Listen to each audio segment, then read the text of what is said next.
This is SSN. Story Studio Network.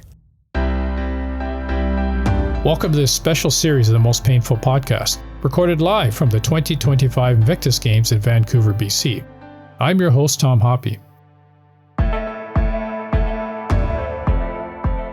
On this episode, I'm joined by Clara John from the Liìote Nation, and she has a background in traditional medicine that was passed down from her uncle, and will speak to us about her own experience with the effects of traditional medicines. Clara, welcome to the show. I've been through two bouts of cancer, 2018 and 2020, and after I was done with my chemo and radiation, I took chaga mushroom, 100% aloe, silver water, juniper tea, mullein tea, and there's also another medicine, and it's called 5 Alive.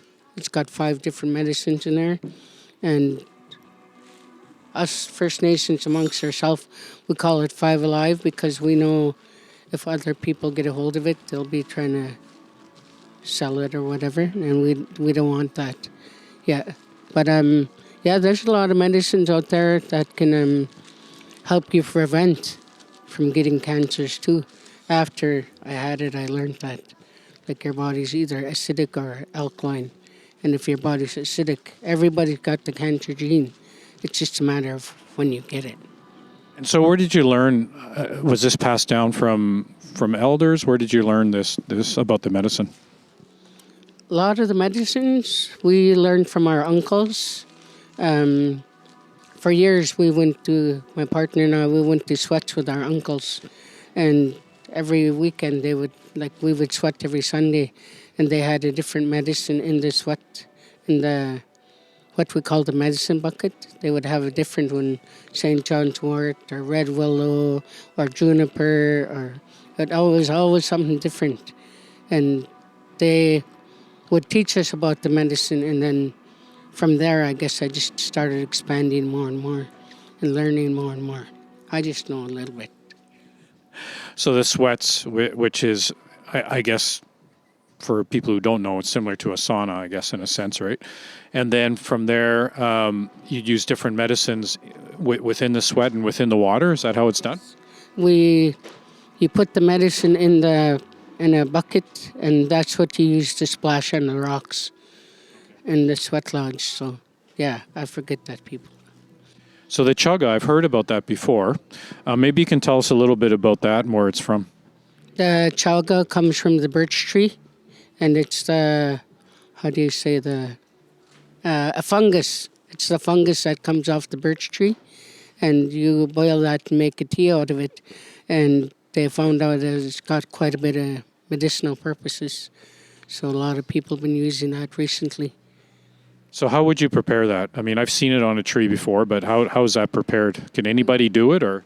Yep. You just take the fungus and you break pieces off and you boil it in a tea, and then you just drink it from there. And same with the juniper, you can boil the branches or you can boil the green, and then you just drink the tea. Because juniper's for detoxifying the body. That's why I took that after I finished my chemo and my radiation. So is there any, I guess there's quite a bit of knowledge to know what plant to pick and how to do it safely. Yeah, because when our protocol, First Nations protocol, we offer tobacco before we collect our medicine. And when we ask for it, we ask the good grandfathers and good grandmothers to allow us to pick this medicine so that it will help people in a good way.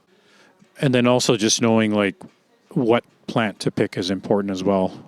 So it's not the wrong one, right? Because I guess some of them are poison too as well. Yes. When you go out there, you should have somebody that has a bit of knowledge about the plants, herbology. Because there's some people that will try to go out and pick the mushrooms especially. And there is some mushrooms that are very dangerous and poisonous. So they got to watch, we pick pine mushrooms. And we're learning now, too, that there's a lot of, turkey tail, and there's how many different mushrooms. There's so much medicines out there. we've had our own pharmacy in our backyard for all these years, and now we're just learning about it.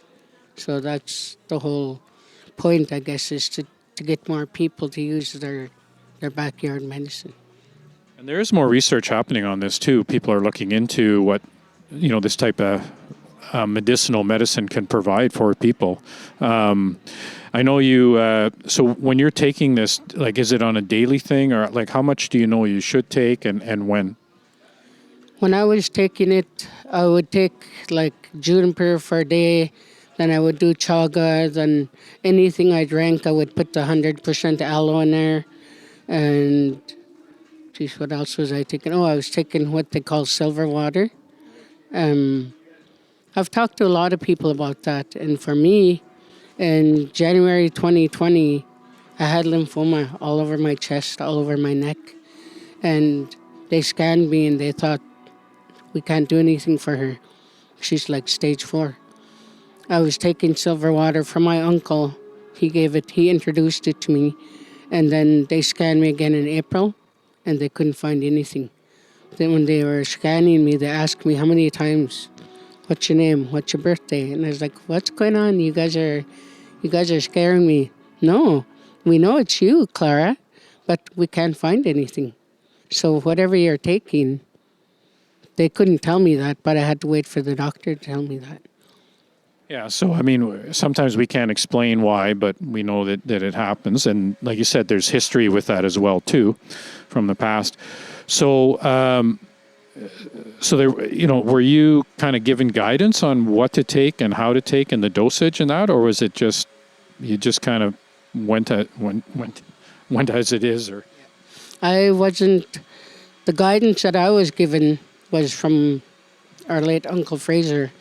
When I was going through all this stuff, he says, go have your tantrum, go do whatever you got to do, get mad about it. He says, and after that, you accept and you heal. He says, when you're done having your tantrum, that's it, no more. Then you start healing. When you accept and heal, then you can fight it. But if you try to fight it, you just get mad and you try to fight it, it's going to fight back. The illness is going to win.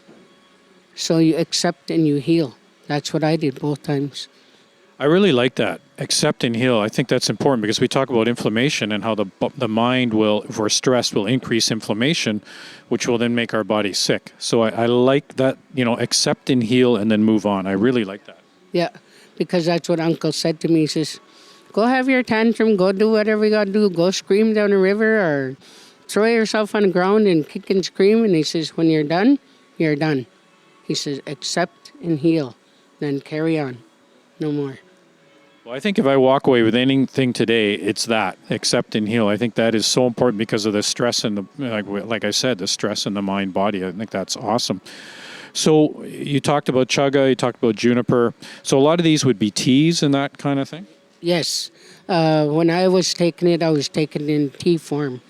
And like I said, when I had juniper tea, I would just put some 100% aloe in there. And not the aloe you get that has grape juice in there. You want it to be 100% aloe. So I really believe in all this stuff. And my oncologist in 2020, Clara, we'd like to know what you're taking.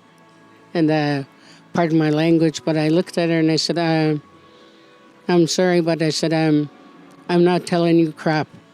I said, because I've been coming here for 2 years. You never healed me. I said, I helped heal myself. I said, so you guys will try to commercialize it and do whatever and profit off it. I said, I'll tell everybody else in this cancer clinic what I'm taking to make myself better, but I'm not telling doctors nothing. Well, and I think that's important. You got to do what works for you. So this is interesting. So let's talk a little bit about some of the bowls you have here. I mean, smudge bowls. I mean, people can't see it, but basically what they are, they're rocks and they're carved out to have a bit of a bowl in the center. So why smudging? Maybe you can tell people a little bit about that. We chose smudge bowls because, as our banner says, cleansing body, mind, spirit, emotions. Because when you're cleansing, you need to be doing all of it, not just one or the other. you have to be doing all of it. And so when you're smudging, that's what you're doing. You're cleansing the body, the mind, the spirit, the emotions. And like, you can't take care of anybody else unless you take care of yourself. And a lot of us, we carry a lot of extra baggage, I guess. And that's one thing that we were taught also from our uncles is, do not carry what is not yours to carry. And it's like saying, if I say something to you today like, oh, I don't like that shirt on you. Oh, well, have a nice day. That's it. You just brush it off and you carry on. Like, other people are going to have their opinion, and they say it a lot too. What other people think of you is none of your business. So you just carry on and do the best that you can do by you, and then everything else will fall into place. Yeah, and so it goes back to that whole thing about mindfulness and just trying to calm your system down, and then just being who you are, I guess, in the world. Any last words? I just wish everyone good health throughout the year, and to take care of themselves now. That's what our uncle told us too. He says, don't wait till you're 20, 30, 40, 50, 60. Take care of yourself now, today. Do not eat processed food. Stop drinking pop. Stop drinking Red Bull or energy drinks or whatever they are. They're so bad for your heart. And there is natural medicine out there. If you want it, you'll find it and learn about it. I think that those are really good words, and I like the everything you said, especially the accept it and then just move on, really, at the end of the day. Thank you so much for being on the show, and I'm looking forward to learning more, because now you got me interested in this too, so I really appreciate your time.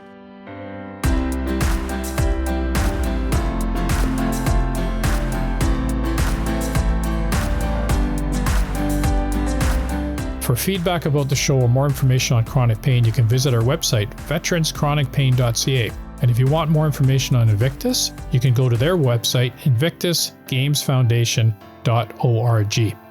Remember to like, follow, subscribe, and share this podcast.